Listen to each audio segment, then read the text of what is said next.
자, 여러분 안녕하십니까. 2023 수능 프로젝트 only one. 자, 오늘 이제 파이널 우리 맘스터치 단체로 진행을 하고 있습니다. 이제 오늘 2개의 영상을 또 올릴 거예요. 여러분 또 이제 상담이 들어와서 또 다 같이 공유해야 될 내용이라고 생각이 들어서 2가지를 한 4분 5분 정도 이제 언급을 할 거니까 필요한 친구들을 보시면 되는데, 일단 첫 번째 영상은요, 우리가 가나지문, 이 사상 철학이 들어가는 가나지문을 대체 남은 기간 어떻게 준비를 하고 어떻게 대처를 해야 되느냐, 이런 질문들이 많이 들어와요. 일단은 가나지문 우리가 4번에서 9번까지죠. 문제 유형도 거의 정해져 있습니다. 4번에서는 전개 방식이 나오고, 5번에서는 가나나의 이제 세부 정보들을 물어보고, 그 다음에 6번이나 7번에서는 단수추론이나 복수추론, 신유형이 나오고, 8번은 이제 보기로 이루어져 있고, 9번은 어휘 문제죠. 일단은 가나지문은 10분 정도 전후로 해서 좀 풀어주는 게 좋습니다. 사실은 난이도가 그렇게 어렵지는 않은데, 이제 그 지문 자체가 길다 보니까 그거에 대해서 명확하게 좀 대처를 못하는 친구들이 있어요.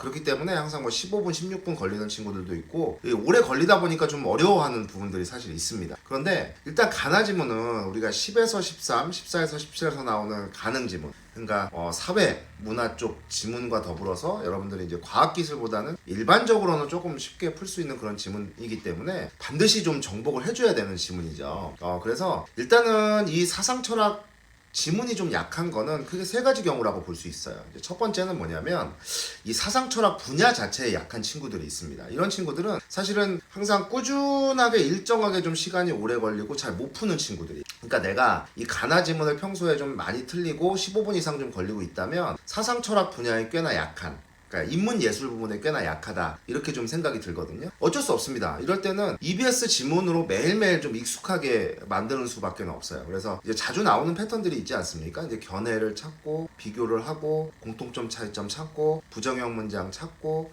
그래서 문단별로 이제 2-3개 정도의 정보를 계속 이 EBS 지문들을 통해서 찾아주는 연습을 하셔야 돼요. 그래서 이 사상철학 지문 자체에 좀 익숙해지고, 연계 내용도 학습하시는 게 좋습니다. 그래서 사상철학에 좀 취약한 친구들은 하루에 2-3 지문씩 EBS에는 지문들로 독해의 포인트 찾는 연습을 좀 해주는 게 필요할 것 같고, 또 그게 부족하면 그간 풀었던 모의고사들 있잖아요. 거기에 나왔던 지문들을 다시 한번 읽어보시면서 독해의 포인트를 찾는 것도 꽤나 유효할 거라고 봅니다. 물론 문제도 풀어야겠죠. 독해의 포인트 연습하면서. 그 다음에 2번째는 이제 뭐 지문 자체는 잘 독해를 하고 있는데 특정 문제 유형에 좀 취약한 친구들이 있어요. 그래서 이제 4번 전개 방식을 좀 많이 틀리는 친구들은 그 유형을 많이 풀어봐야 됩니다. 제가 하라는 대로 하세요. 항상 2개, 선지의 답의 근거가 2개씩 있잖아요. 그러면 하나씩 제거해 나가고, 특히 왼쪽보다는 오른쪽 걸 좀 잘 봐야 됩니다. 오른쪽. 그 가나 나눠 선지를 줄여야 돼요. 그리고 항상 제일 나중에 풀어야 되는 그런 선지들이 됩니다. 그래서 수업 시간에 했던 것을 보고 그대로 해주시는 게 굉장히 중요하고요. 5번에 이제 세부 정보를 푸는 건, 일단 첫 번째는 선지 안에서의 용어,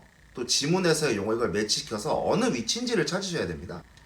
그 위치를 찾아서 제거를 그때그때 해줘야 돼요. 그래서 일단 대충 독해를 하고 선생님이 하라는 대로 포인트를 연결해서 하지 않는 친구들은 이 세부 정보를 틀릴 가능성이 있죠. 그 다음에 6번이나 7번의 단수추론이나 복수추론은 일단 C 유형이기 때문에 어디서 나오는지 잘 확인을 해주고 풀어야 됩니다. 그 다음에 독해의 포인트가 2개, 3개 연결되기 때문에 그걸 조합하는 연습이 필요한데, 최근에는 특히 이제 가나를 같이 연계해서 출제하는 경우가 많기 때문에 가나를 좀 한꺼번에 이렇게 흐름을 좀 파악하는 연습을 좀 해주셔야 돼요. 그래서 가나를 좀 끊지 말고 한꺼번에 독해하는 연습을 해주셔도 괜찮습니다. 6, 7번은 전체적인 흐름을 파악하는 문제니까. 그 다음에 8번의 이제 보기 유형은 결국 이제 새로운 정보가 많이 나와요. 근데 일단 보기 독해에 충실하지 않으니까 그 선지로 넘어갈 때 잘 틀리는 거거든요. 수업 시간에 했던 대로 보기를 독해를 하시면서 지문의 포인트하고 연결을 지어줘야 돼요. 3-4개 정도의 포인트를 발견하셔야 됩니다. 그걸 선지에 써먹고, 또 선지를 분석할 때 지문의 포인트를 더 끌고 오셔야 돼요. 그러니까 수업 시간에 했던 것을, 영상을, 그 8번 문제를 푸는 영상을 다시 보시면서 이걸 이렇게 풀어야겠구나 라고 하는 그 유형에 대한 연습을 계속 해주셔야 됩니다.